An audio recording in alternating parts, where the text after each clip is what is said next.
एक ऐसी यूनिवर्सिटी जो महज 750 स्टूडेंट से शुरू हुई थी और वो आज देश की सबसे लार्जेस्ट यूनिवर्सिटीज में से एक है।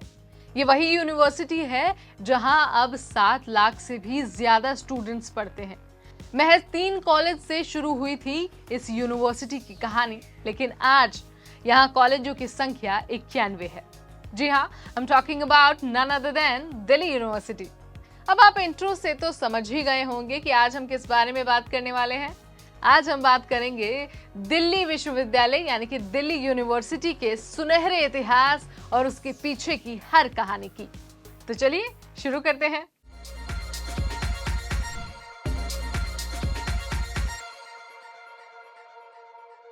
नमस्कार, मैं हूं नेहा उपाध्याय आपके साथ और आज बात होगी दिल्ली यूनिवर्सिटी के सुनहरे इतिहास के बारे में। देखिए, डीयू के इतिहास की शुरुआत होती है 1922 से, जब इसकी स्थापना की गई। हालांकि इसकी स्थापना की शुरुआत 1911 में ही हो गई थी, लेकिन लंबे संघर्ष और 10 सालों के लंबे इंतजार के बाद फाइनली भारत को उसकी फेवरेट यूनिवर्सिटी यानी कि दिल्ली यूनिवर्सिटी मिल ही गई। हालांकि डीयू के साउथ कैंपस की अगर बात की जाए तो 1973 में इसे बनाया गया था। कहा जाता है कि शुरुआत में दिल्ली यूनिवर्सिटी में केवल 3 ही कॉलेज थे। पहला नाम था सेंट स्टीफन कॉलेज का, दूसरा नाम था हिंदू कॉलेज का और तीसरा नाम था रामजस कॉलेज का। सिर्फ 750 स्टूडेंट से इस यूनिवर्सिटी की शुरुआत हुई थी, लेकिन वर्तमान में 7 लाख से भी ज्यादा स्टूडेंट्स इस यूनिवर्सिटी में पढ़ाई कर रहे हैं। इसके अलावा डीयू से लगभग 91 कॉलेज और 86 विभाग यानी कि डिपार्टमेंट जुड़े हुए हैं। अगर आप डीयू की रिपोर्ट्स को पढ़ेंगे या फिर पढ़ते हैं तो आपको ये पता होगा कि करीब 70,000 सीटों के लिए हर साल लाखों छात्र एडमिशन लेने के लिए अप्लाई करते हैं।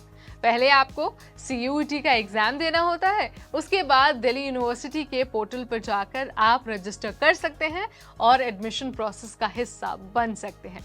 दिल्ली यूनिवर्सिटी की खासियत ये भी है कि सिर्फ भारत के ही नहीं बल्कि विदेशों के बच्चे भी यहाँ पढ़ने आते हैं और यहाँ पर हॉस्टल की भी पूरी व्यवस्था है, तो वो हॉस्टल में रहते हैं और यूनिवर्सिटी में पढ़ाई करते हैं। दिल्ली यूनिवर्सिटी में 2 कैंपस हैं, एक है नॉर्थ कैंपस और दूसरा है साउथ कैंपस। तो अभी आप ये तो समझ ही गए होंगे कि जब दिल्ली यूनिवर्सिटी का इतिहास खुद इतना पुराना है तो इससे जुड़े जो कॉलेज हैं उनका इतिहास कितना पुराना होगा। डीयू की लॉ फैकल्टी के बारे में आपने तो सुना ही होगा, बहुत फेमस सी फैकल्टी है, लेकिन आपको ये पता नहीं होगा कि ये जो लॉ फैकल्टी है ना दिल्ली यूनिवर्सिटी की, उसकी शुरुआत 1924 में ही हो गई थी। वहीं जो Shri Ram college of commerce यानी कि SRCC है उसको 1926 में शुरू किया गया था। वहीं जो लेडी इरविन कॉलेज है उसका उद्घाटन 1932 में हुआ था। यानी कि पूरी सिर्फ यूनिवर्सिटी ही नहीं बल्कि जो इसके कॉलेजेस है ना उनका भी इतिहास बहुत ही पुराना है। तो अभी आपको पता चल गया कि भाई दिल्ली यूनिवर्सिटी कितनी पुरानी है, इसका इतिहास कितना पुराना है, कितने कॉलेजेस से शुरू हुआ था और कितने बच्चे पहली बार पढ़ने गए थे। आपको ये जानकारी कैसी लगी, ये वीडियो कैसा लगा, let me know in the comment section. ऐसी और अमेजिंग वीडियोस आपके लिए लाते रहेंगे only on NBT Tech Ed।